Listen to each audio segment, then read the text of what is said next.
Hello friends, welcome to Dr. Vet channel. I am Dr. P.R. Patel, Professor Head Veterinary Medicine. We have already seen part 1 parasitic gastroenteritis in ruminants. In short it is called as PGE. Today we will see the part 2. In part 2 important topics are pathogenesis and clinical findings. This is a very important disease because it is caused by many nematodes. Many nematodes or one or more than one produce similar type of manifestation, a gastroenteritis.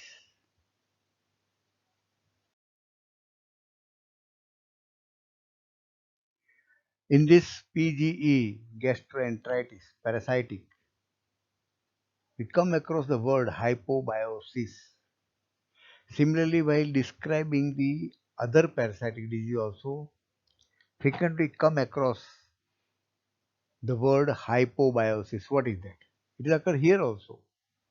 It is an arrested stage of development in some larvae. Arrested, no development. The larvae remain idle, dormant in the tissue of the body, wherever they locate. It is a one type of adaptation phenomena during adverse climatic condition. Whenever there is adverse climatic condition, larvae lie dormant in the tissue. It is a natural phenomena. The parasite pause their development, no development. But they resume development when environment become comfortable or when they get suitable environment, they resume their development and again the cycle starts. Adult, then eggling, another cycle completes. This is a natural phenomena. And even if the animal is not going outside, there are chances of the outbreak, and one of the reason is hypobiosis.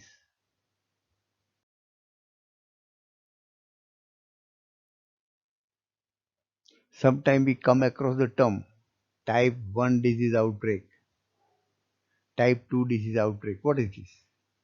So it is a type of outbreak of disease occurs in different ways. Now first we will see type 1 disease. When there is daily intake of infective larva and this larva load has increased to a great extent and to a sufficient level to overwhelm the development of immunity. So larval load and infection is such that even it will go beyond the control of this developed immunity and the animal suffers from disease and the animal manifests clinical sign. This is termed as type 1 disease. There is overwhelming infection that overwhelmed the developed immunity and development of disease. That is type 1 disease. Now understand type 2 disease. The onset of clinical signs is generally delayed, slow. When the damage is produced by previous hypobiotic larva. What is hypobiosis and hypobiotic larva? We have already studied. It is a dormant stage when there is adverse climatic condition. There is no development. But this hypobiotic larva resume their development. They start again developing when suitable environment is available, and that cause the outbreak that is known as type 2 disease. I think now it is clear what is type 1 disease, type 2 disease.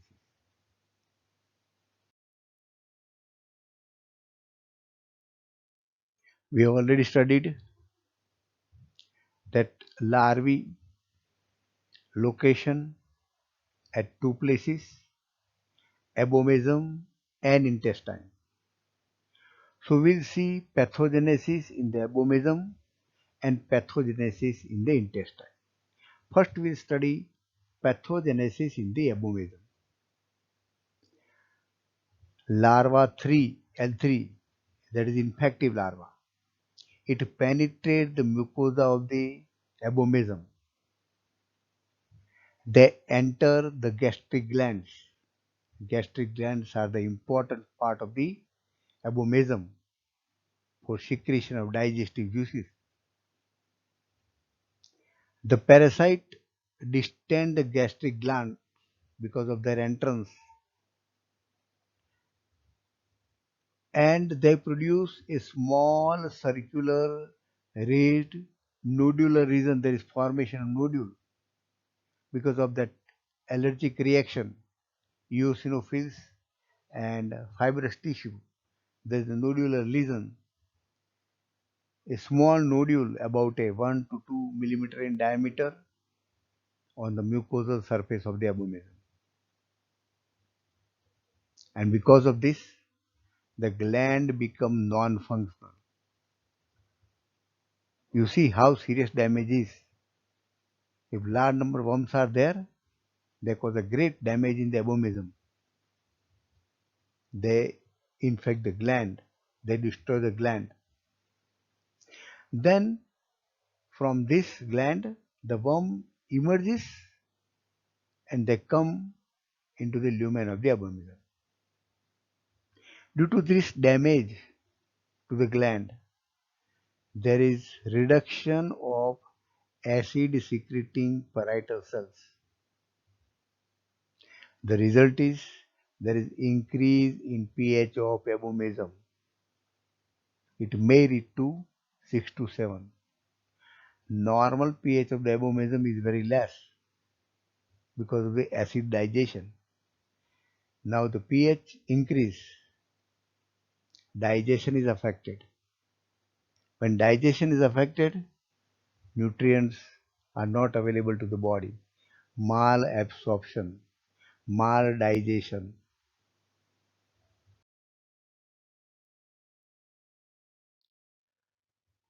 We continue with the pathogenesis in abomasum. High pH in the abomasum causes three things. One, incoming bacteria and protozoa are not killed. The bacteria and protozoa are coming from the rumen. They must be killed and digested, and that is the nutrition for the animal. But they are not killed. So again there is damage. The pepsinogen is not converted into pepsin. So protein digestion is impaired. The animals suffer from hypoproteinemia. Hypoproteinemia lead to anasarca, tissue edema. Because of the increase in pH of the abomasum, the blood gastrin level rises. Gastrin is a hormone which stimulates the more acid production because the body wants that there should be more acid into the abomasum for digestion.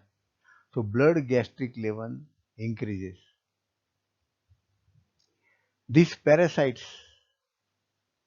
finally causes hyperplastic mucosal reaction. It is an allergic reaction also. This results in increased permeability of epithelial layer. Normally this epithelial layer are permeable to certain extent, but here the permeability to the nutrient increases, and that result into protein leakage into the abomasum. Instead of absorption of protein, there is a reverse thing happen here. There is a protein leakage in the abomasum. The result is hypoalbuminemia, hypoproteinemia, And you know that when the protein level of the blood decreases, the osmotic pressure of the tissue increases, there is tissue edema and anasarca.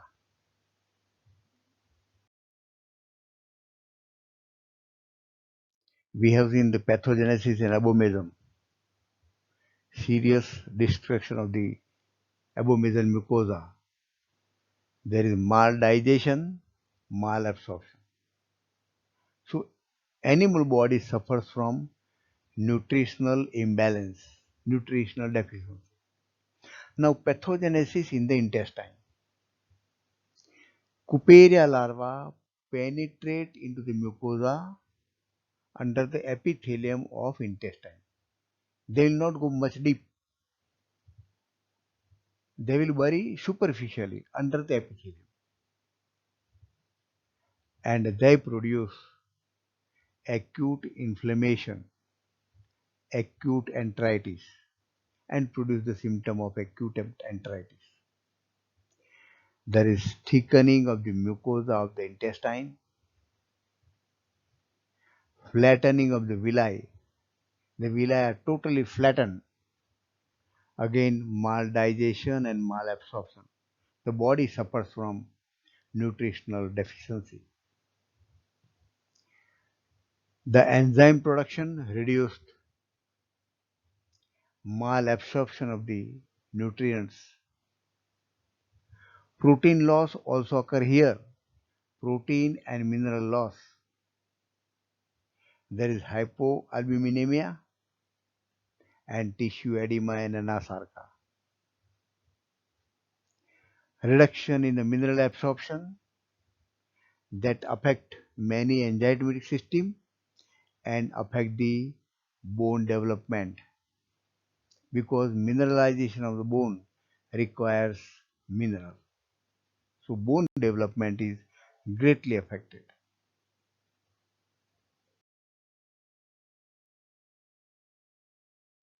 We see the clinical signs. We have already seen the pathogenesis, means how the agent or infection causes series of changes in the body, especially in abomasum and intestine, and that causes the symptoms. In acute cases, when acute cases occur, general principle, large number of infected larvae attack in a short period, it causes acute. Young animals are most susceptible, especially sheep and goat. In very acute cases, when large number of the larvae attack, the only clinical sign may be sudden death.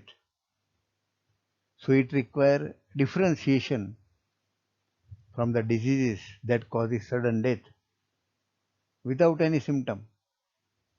And if symptoms are observed, it may be a severe leg weakness, an animal remains sternal recumbency or lateral recumbency, and animal is unable to stand.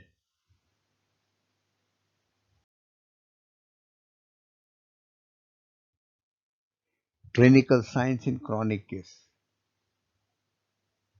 Remember our rule, when large number of the infected larvae attack in a short time, it produces acute manifestation, acute disease. When comparatively small number of the larvae, infected larvae, attack the animal, it produces chronic cases when infection occurs for a long period of time. So animal manifest chronic disease, alternate constipation and diarrhea. Constipation because there is intestinal paresis, stoppage of movement of the intestine, peristalsis decreases, constipation.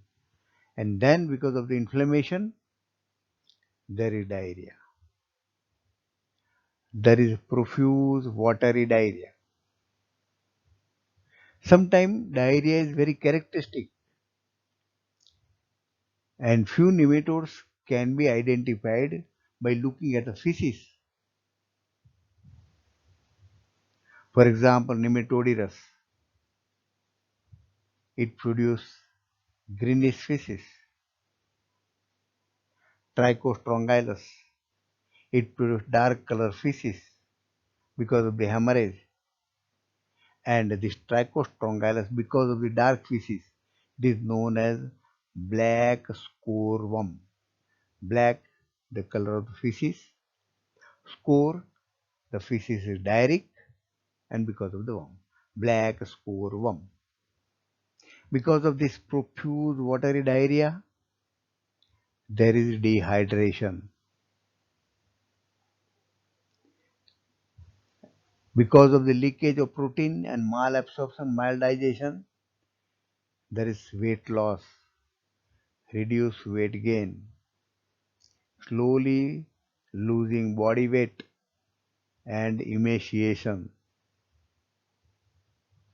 Because of the loss of the protein, hypoproteinemia, there is edema in severe chronic cases, edema of the tissue.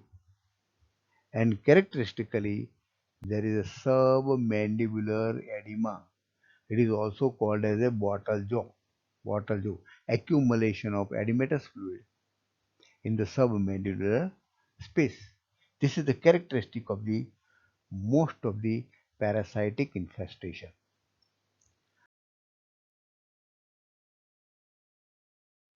Friend, share this information to veterinary students and to the veterinary officers to enrich their knowledge. Requested to subscribe this channel for the progress of this channel. Thank you very much for observing this video. Next time we'll come with such other videos.